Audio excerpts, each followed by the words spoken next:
This is a BBC News special on the escalating Ukraine crisis. I'm Matthew Amroliwala in London.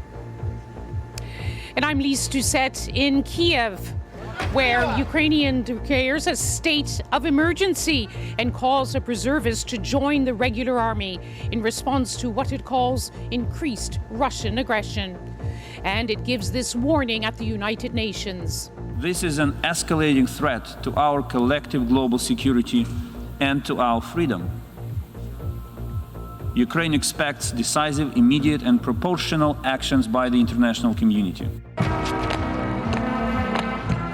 Vladimir Putin tells his armed forces the security of Russia is non-negotiable, but he says he's still open to diplomacy.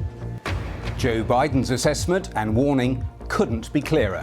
Who in the Lord's name does Putin think gives him the right to declare new so-called countries on territory that belong to his neighbors? As the West introduces sanctions, the British government faces criticism for not going far enough with its action against Russian billionaires and banks. We'll be live with our correspondents on the Ukrainian border, also live in Washington and live in Paris. And I'll be speaking to the former Prime Minister of Ukraine. We're also joined by a former NATO Secretary General, senior diplomats and commentators to ask, where is this crisis going from here?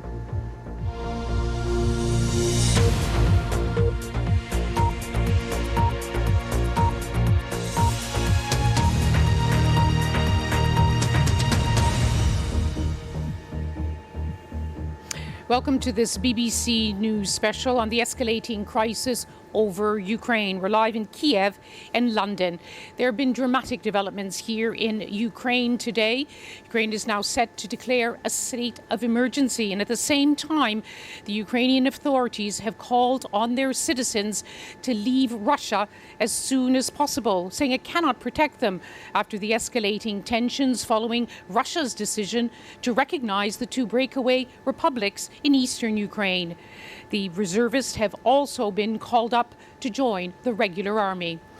Well, last night, the US president was brutally clear in his assessment, talking about the beginning of a Russian invasion. Joe Biden said, to put it simply, Russia has announced it's carving out a big chunk of Ukraine.